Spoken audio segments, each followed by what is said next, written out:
Purposely. Your life, God's purpose. Listen at purposely.com.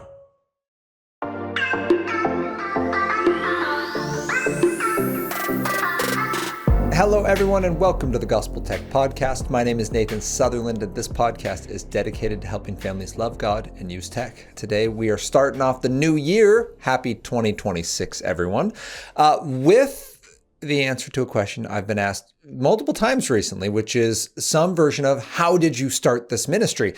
And I think that's a fascinating question because I love where it's coming from. Most of the people who are asking this are in some kind of a life transition. They're looking at leaving their current position, maybe starting a new one, or they feel just a heavy conviction that they need to do something specifically ministerial. They want to minister to others either directly through the church or through some kind of parachurch organization, be that a local nonprofit or a food bank or a ministry to youth or something like that.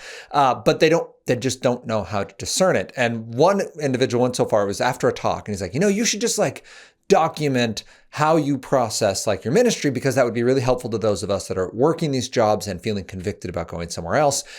And frankly, I don't even know what that means. I don't know how it works, but I do know that I've answered this question enough times that I thought we could put it down a little bit as we look to 2026, because all of us are setting these 2026 New Year's resolutions in some ways. And I'm not saying this in a cynical way. I know a lot of times we love to just dog on New Year's resolutions because none of us ever keep them. But I actually think the intent is very lovely. I think we should do it more often than once a year.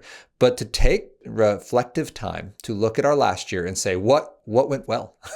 Where did 2025 go in a way that I am at peace and I'm content, and I know that I was faithful to where the Lord placed me, even if it was hard, even if it didn't end up the way I wanted. I know I did the right thing and I was faithful in that. And then where are there areas where I'm like, oof, that I can't spend another year doing that. And this is true. So in my own life, this is true in my personal walk with the Lord. Where was I faithful to pursue the Lord first? And where did I just get busy because important stuff was happening around me? And I go, you know what? I should wake up 20 minutes earlier, but I already have to get up at 5. So I just won't. And I'm not shaming anyone else, because I'm saying I did that this year. And I go, you know what? That's not who I want to be. So either the thing that made me wake up at 5 needs to change, or I need a rhythm and a cadence where that becomes sustainable. Because I'm not talking about hero efforts and waking up at 4:30 and burning yourself out and getting sick and not sleeping through your next appointment. I'm talking about making relationship with the Lord a priority. That's an area for reflection. So first is going to be my spiritual walk. Then my relationship with Anna. Great, we did some amazing things. November was awesome. But as you've probably heard on this podcast, 8 talks, 10 days was the busy stretch of that month. And that was too much. And I can tell because my spiritual walk fell off a cliff because I was just too fatigued and too busy. And then my relationship with Anna fell off a cliff. We very quickly became roommates where we were high-fiving in and out of the house as I would, swap. And I'm still being an active parent, still being an active member of this household, still doing everything I can, but everything I can. That was too busy. There are certain things I can't do because 8 talks in 10 days is too many. 2 of them not being one is on the other side of the state and the other one was in a different state. And so that was too much. So I reflect and go, you know what? That was such a blessing to have work. And we have prayed so long to have a schedule that was that busy. And that was the wrong way to do it. Something needs to change. I don't know what. Maybe you still do 8 talks in 10 days, but we have a better support team around it so that I'm not carrying so much burden and Anna's not left high and dry. Maybe. But when we talk about reflecting on this year, that's the kind of stuff we're reflecting on. It's not a full-scale baby in bathwater situation where we go, it didn't work in one area, therefore it won't work in any areas. We're prayerfully reflecting and saying, Lord, am I glorifying you first with my relationship with you, then with my top priorities, my wife, and then my kids. One of my children, all of my children have now had birthdays. One of them was asked, what do you want from this next year? And the answer was more family board games and Dad to not be gone so much, which I just need you to know that hits like a ton of bricks. That's not a lot of fun to hear. And I, again, as intentional as I can be, been prayerful about that. Now, sometimes kids are just yeah, but I could never have enough of a parent. Okay, maybe that's what it is. But I got to pray into that, folks. That is intentional, and that absolutely weighs on me. There is a season of children at home, and they are a massive priority. We are called to raise up our children in the way they should go, and guess what? We have a hard time doing that when we're not here. So I share that with you because this is actively what I'm doing. And so my heart today is to share then with you a little bit of, well, what I've been asked about. How did you pick ministry? How do you know? I would actually extend it from, because people think, well, once I know the Lord has called me into this, then it'll all be clear. No. If you don't get anything else out of this podcast, once you pick to follow the Lord's lead, He only gives you so much view down the road. Most of that very gracious, by the way, because we would take one ticket to not Nineveh if we saw where we were going. But He just gives us the next stop, and then He will go dead silent and effectively just leave that next step echoing in your brain until you are humble enough to do it. The last one, though, okay, so Anna, kids, and then ministry after that. So local ministries, the ones that don't go on the YouTubes or get you a podcast, then certainly like the branded ministries, like Gospel Tech is a thing, and we are building that ministry out with a very specific purpose of helping families raise kids who love God and use tech. Like that's, and then Flint and Iron, the public side, that's also still growing. Like that's great. And those are not priorities. Like you heard the top priorities. I only do those because I want to be faithful in the top three. I want to follow the Lord in all that I do and love my wife and serve and love my kids. Like then I'm going to work a job, and the current job I work at, well, let's talk about that. Why am I working this current job? So for those of you who don't know a little bit of my backstory, I was a middle school teacher. I taught for a decade. It was a job I promised myself I would never do. In 7th grade math, actually, I looked around and was like, teaching cannot possibly be worth it. I will never be a teacher.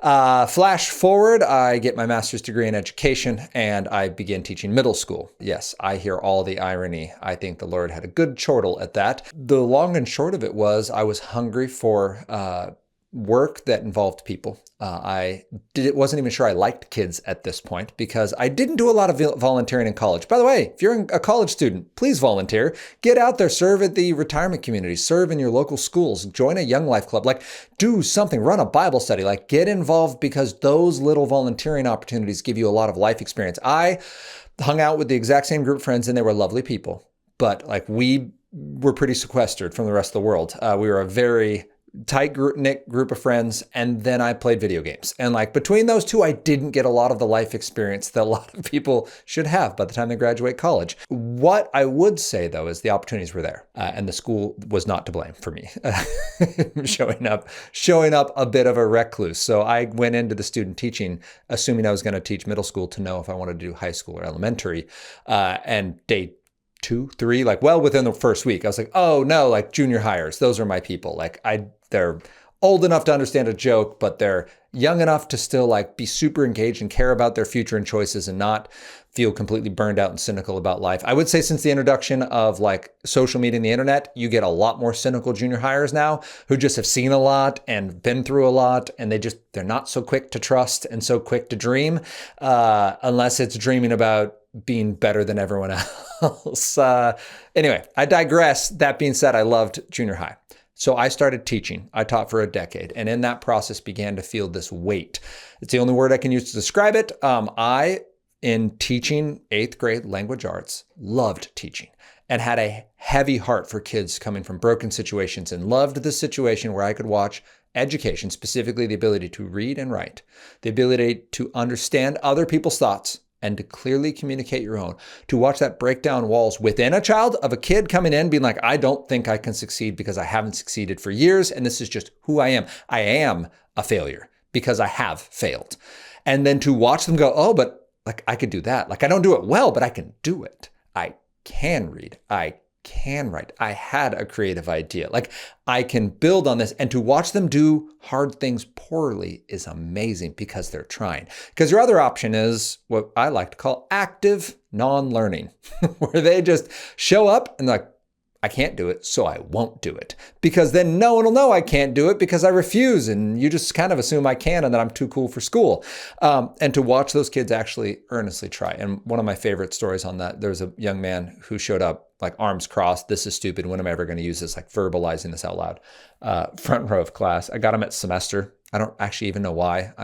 My understanding is, and I had kind of had this agreement with the school counselors, like, yeah, you give me your just toughest nuts, like just give them to me, because my job is not to crack them. My job is to see if you can just like get them a little bit engaged.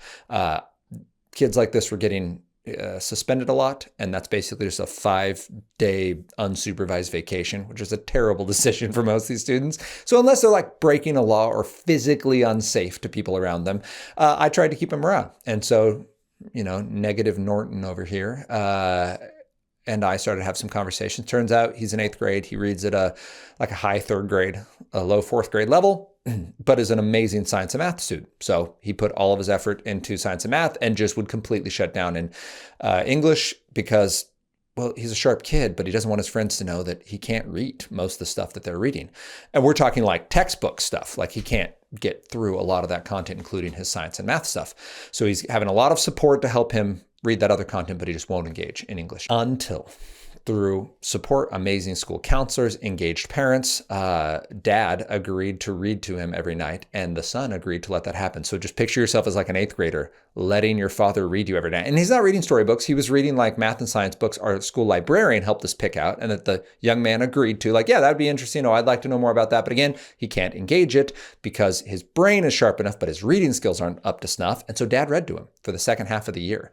And he almost got to 8th grade. Like they took the 8th grade test for Washington State at the end of the year, and he missed it by 2 questions. He missed a passing score, which you might be like, he still failed. Like, yeah, but he didn't because he was reading at an almost 3rd grade level, and he gained nearly 4 years of reading that 1 year. Not because I was an amazing teacher or because anyone did anything magical, but because a loving staff was able to get a young man who had quit on himself to at least try doing something hard and doing it poorly. And he read poorly for a long time. And then guess what? He went on to 9th grade and 10th grade and 11th grade and 12th grade, and he graduated from Puyallup High School, and he went on to college and didn't go as an English major. He went as a science math major and went on to engineering. Like, that's fine. The point isn't that reading somehow made him good. The point is this young man believed lies about himself, and specifically about his value.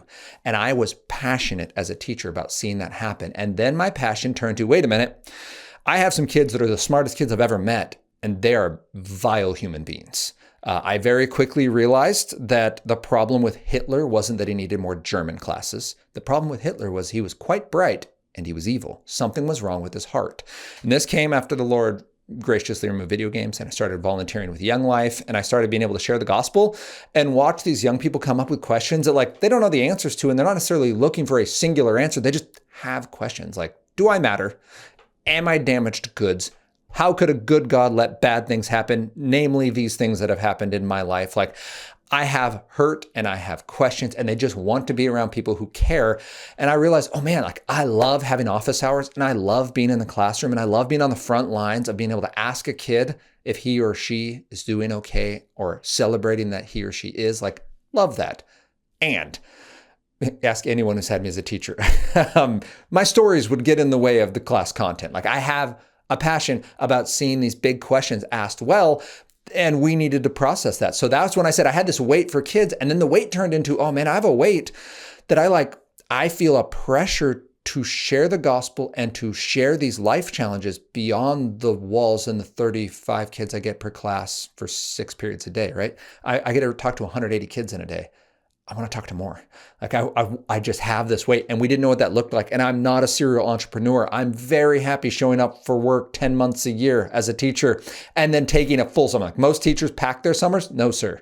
I take a full summer off. Like I will forget how to do my job. I'm going to take this time off so well. Just really Sabbathing, right? Just so biblical of me. But I had this weight. I describe it as this conviction that I can't not do this next step, whatever it is. Again, no brand name, no website, no idea for content.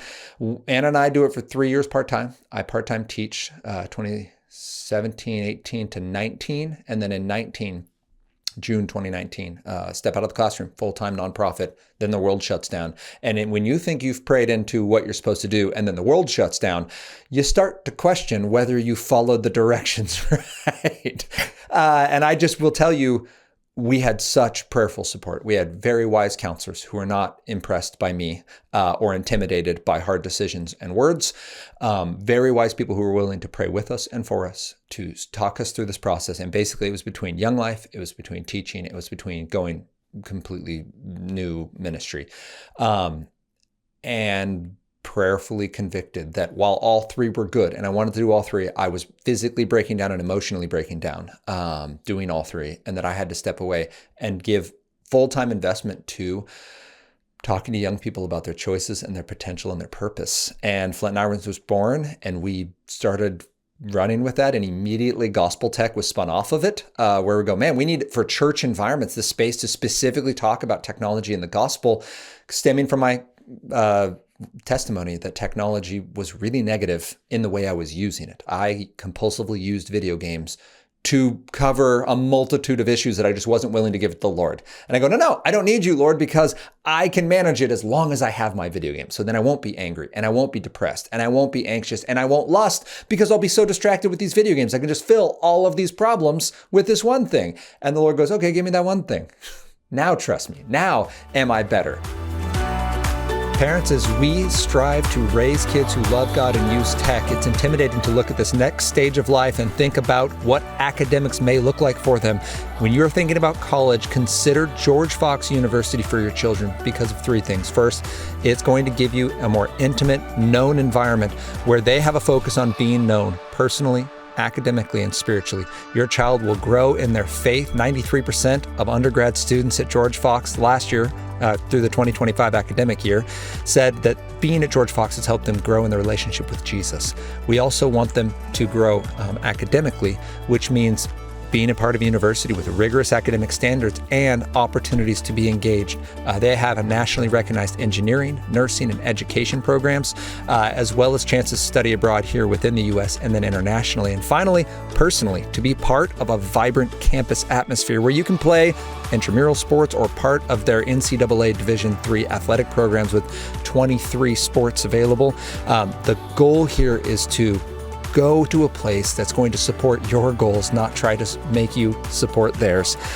To have that goal be to raise you up to be all God's called you to be, and to truly equip your young person with in my case, my sons or my daughter, to love God, and then from their love of God to go wherever God has called them. And that includes being equipped with a degree that'll help them do that, to be missionally equipped to love and serve others, to lead where God has planted them, and to know the gospel for themselves, to be able to share it with others. So George Fox University is an amazing resource for our kids, for our community here in the Northwest, and for anyone who's looking to raise up a young person who can love God and from that, love others.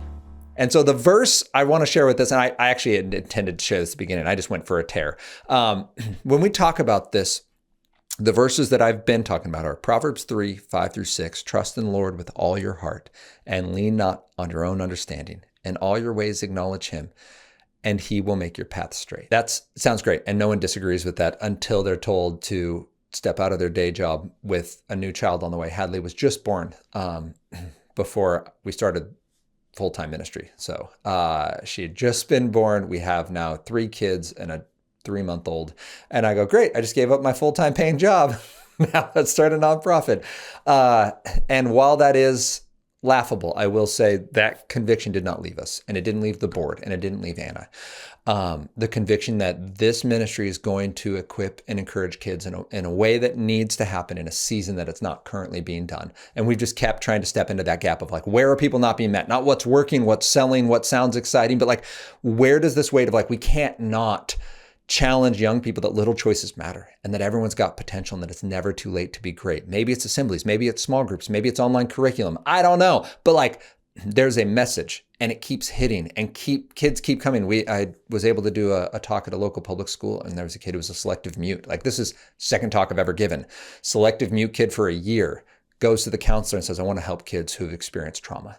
Like, that is not me. That is I hold on to that little nugget like I treasure up so many things in my heart to remember in a dark day, like the Lord has used this in ways that I never intended.